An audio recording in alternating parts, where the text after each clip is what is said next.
आप सभी का स्वागत है एक और नई वीडियो में। आज की वीडियो में हमारे पास में है गॉस डाइवर्जेंस थ्योरम, जो कि काफ़ी ज़्यादा इंपॉर्टेंट टॉपिक है बीएससी सेकंड सेमेस्टर का। हालांकि ये कई जगह पर थर्ड सेमेस्टर या फिर फोर्थ सेमेस्टर में भी हो सकता है। खैर, सेमेस्टर को छोड़िए, आज की ये जो वीडियो है ना, मैं आपको गारंटी दे रहा हूँ कि इसमें आपको गॉस डाइवर्जेंस थ्योरम का प्रूफ 100% बनने वाला है। बस आप वीडियो के एंड तक बने रहें। तो देखो, ये जो क्वेश्चन है ना, ये कुछ इसी तरीके से पूछा जाता है कि state and proof Gauss divergence theorem, जैसा कि आपके सामने लिखा हुआ है। तो सबसे पहले मैंने इसका स्टेटमेंट लिखा हुआ है, और इसके बाद में कभी कभी इसका फिजिकल मीनिंग भी पूछा जाता है, तो वो भी मैंने लिखा हुआ है। ठीक है ना। और इसके बाद में हम करेंगे प्रूफ, बिल्कुल स्टेप बाय स्टेप। बस आपको वीडियो के एंड तक बने रहना है। तो सबसे पहले हम इसके स्टेटमेंट को देखेंगे कि गॉस डाइवर्जेंस थ्योरम का स्टेटमेंट क्या कहता है। तो देखो, Gauss divergence theorem state that's the surface integral of a vector field over a closed surface is equal to the volume integral of the divergence of the field over the region inside the surface। खैर, मुझे पता है कि आपको यहाँ तक कुछ भी समझ में नहीं आया। देखो, दिक्कत लेने वाली बात नहीं है। मैं आपको बताऊंगा कि इस पूरे स्टेटमेंट को आपको याद कैसे करना। अरे, याद भी नहीं करना, मैं आपको कह रहा हूँ कि आपको इसके मैथमेटिकल ये जो फॉर्म है, इसी से आपको इसको बनाना है। तो देखो, यहाँ से कैसे बनता है ये पूरा स्टेटमेंट। तो हम स्टेटमेंट की जो शुरुआत है वो यहाँ से करेंगे कि द सरफेस इंटीग्रल, ये जब डबल साइन लग जाते हैं तो आपको पता है कि सरफेस इंटीग्रल होता है। और अगर हम सिंगल एक इंटीग्रेशन का साइन लगाएं तो वहाँ पे लाइन इंटीग्रल होता है। और यदि तीन साइन इंटीग्रेशन के लगा दे तो वॉल्यूम इंटीग्रल हो जाता है। खैर, ये सब बेसिक चीज़ें हैं जो कि आपको पहले से पता होनी चाहिए, वरना आप इसको सॉल्व नहीं कर पाओगे। तो देखो, अब हम इसकी मदद से किस तरीके से इसके पूरे स्टेटमेंट को बनाते हैं। तो आपको स्टेटमेंट बनाने की शुरुआत यहाँ से करना है कि the surface integral, double sign यानी सरफेस इंटीग्रल, तो the surface integral of the vector field. तो यहाँ पे ये जो एफ है वो क्या है, एक वेक्टर है, तो इसके कारण कुछ फील्ड होगी, तो ऑफ द वेक्टर फील्ड। और ये एन कैप क्या है, ये एक नॉर्मल वेक्टर है। ठीक है। ओवर ए क्लोज्ड सरफेस, अब ये डीएस यहाँ पे है सरफेस एरिया एलिमेंट, यानी कि पूरी सरफेस हमारे पास में एक क्लोज्ड सरफेस होगी। यहाँ पे है ये सरफेस एरिया एलिमेंट, और ये किसके इक्वल है, उसके बाद में साइन लगा हुआ है इक्वल। तो इक्वल और ट्रिपल साइन यानी कि भैया वॉल्यूम इंटीग्रल। सो अगर हम अल्टीमेटली इसको पढ़ेंगे तो क्या पढ़ेंगे कि the surface integral of the vector field over a closed surface is equals to the volume integral. यहाँ पे क्या है, is equals to the volume integral of the divergence. अब भैया यहाँ पे लिखा हुआ है ऑफ द डाइवर्जेंस। तो देखो, डेल डॉट एफ का मतलब होता है डाइवर्जेंस, और जहाँ पे डेल क्रॉस लग जाता है वहाँ पे हो जाता है भैया उस वेक्टर फील्ड का कर्ल। लेकिन डॉट लगा हुआ है बीच में, इसका मतलब डाइवर्जेंस है। ठीक है ना। तो volume integral of the divergence, तो भैया किसका डाइवर्जेंस, वेक्टर फील्ड का। ठीक है ना। तो इस तरीके से आप इसको याद रख सकते हैं। तो यहाँ से आपको शुरुआत करनी है, और इस तरीके से आपको चीज़ों को जोड़ जोड़ के ये पूरा स्टेटमेंट बनाना होता है। ये इसी तरीके से एक्चुअली में बनता है। फिजिकल मीनिंग भी कई बार इसका पूछा जाता है, तो देखो फिजिकल मीनिंग भी मैंने यहाँ पे लिख के रखा हुआ है कि it means the total outward flux of a vector field across a closed surface is equals to the sum of all sources inside the volume. यानी भैया क्या है कि हमारे पास में जो सरफेस है ना, उसके अंदर से जितना भी नेट आउटवर्ड फ्लक्स निकलने वाला है वो भैया किसके बराबर है, जितने सोर्सेस उसके सरफेस के मतलब अंदर है उसके बराबर है। तो इसमें तो कोई प्रॉब्लम नहीं होनी चाहिए। तो ये इसका फिजिकल मीनिंग है। तो यहाँ तक आप चाहो तो इसको बढ़िया तरीके से नोट कर सकते हो, स्क्रीनशॉट भी ले लेना। तो यहाँ तक बढ़िया तरीके से लिखने के बाद में अब हमें चलना है भैया प्रूफ की तरफ। तो देखो, हम प्रूफ कैसे करते हैं। सबसे पहले हम यहाँ पे देखिए एक सरफेस कंसिडर करेंगे। तो ये मैंने इस तरीके से एक सरफेस ली, और हमारी सरफेस का नाम एस दे दिया, एस बी डी कुछ भी दे सकते हो। ठीक है, उसमें कोई प्रॉब्लम नहीं होनी चाहिए। और अगर हमारे पास में ये सरफेस है, तो अब मुझे आप बताइए कि ये सरफेस कुछ ना कुछ वॉल्यूम भी कवर करती होगी, डेट इज़ वी। तो भैया ये वी वॉल्यूम कवर करती है। तो सबसे पहले आपको यहाँ पे लिखते हुए चलना है कि लेट अस कंसीडर।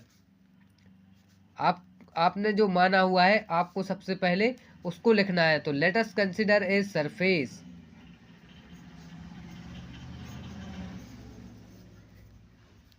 एस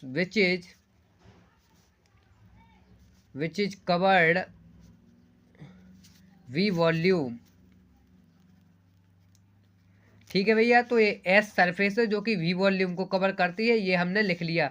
तो ऐसी कंडीशन में जो टोटल भैया आउटवर्ड से फ्लक्स होगा, फ्लक्स यानी भैया नंबर ऑफ फील्ड लाइंस। अगर आपको फ्लक्स ही नहीं पता है तो आप इस क्वेश्चन को कैसे कर पाओगे? तो ये थोड़ी थोड़ी सी बेसिक चीज़ें हैं जो आपको पहले से पता होनी चाहिए। तो भैया इस कंडीशन में देन हम यहाँ पे लिखेंगे टोटल आउटवर्ड फ्लक्स। तो जो टोटल आउटवर्ड फ्लक्स होता है, फ्लक्स को हम भैया फाई से रिप्रेजेंट करते हैं। किससे? फाई से।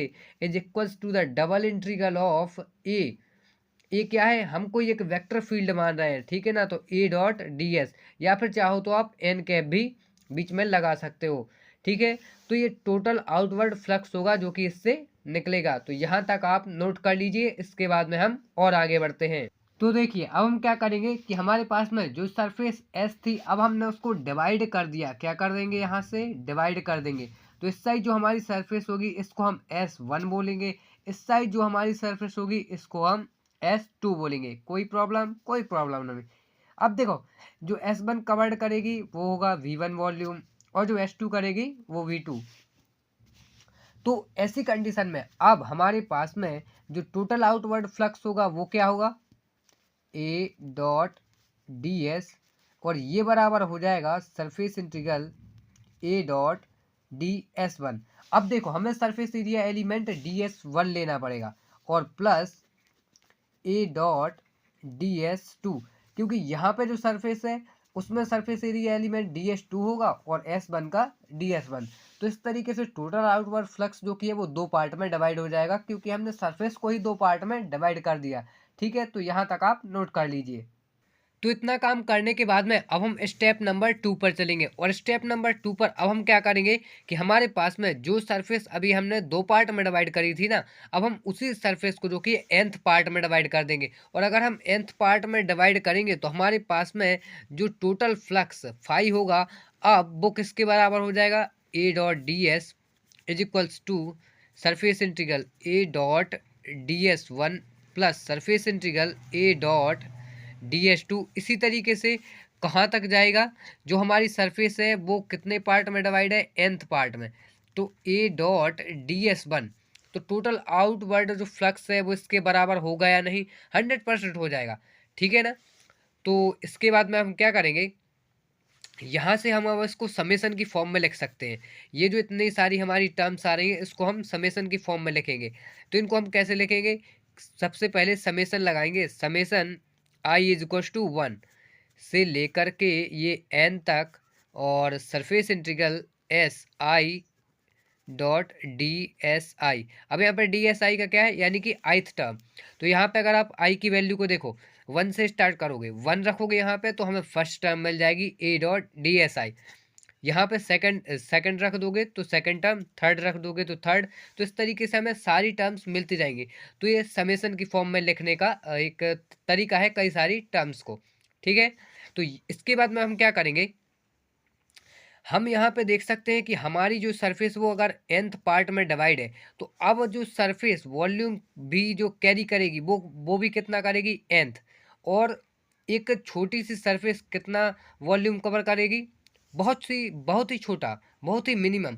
तो यहाँ से हम बोल सकते हैं कि अगर हमारा जो n है वो टेंस टू इन्फिनिटी हो, यानी कि सरफेस को nth पार्ट में डिवाइड करा जाए, तो वॉल्यूम भी बहुत ज़्यादा मिनिमम होगा। तो अब हम यहाँ पे जो कि है क्या करेंगे कि V I tends to zero, sorry यहाँ पे ज़ीरो दिखाएंगे। वॉल्यूम जो कि है वो मतलब टेंस टू ज़ीरो है, यानी कि ज़ीरो नहीं है, ज़ीरो के बहुत ही नज़दीक है, क्योंकि सरफेस बहुत ही ज़्यादा छोटी हो चुकी है, ठीक है ना। तो देखिए इसके बाद में हम क्या करेंगे, यहाँ पे हम मल्टीप्लाई और डिवाइड करेंगे वी आई से। Multiply and divide by V I. तो इससे क्या होगा देखिए, तो ये फाई बराबर summation I is equal to 1 से n तक, और ये यहाँ पे वी आई, और अंदर डिवाइड में जाएगा वी आई, ठीक है।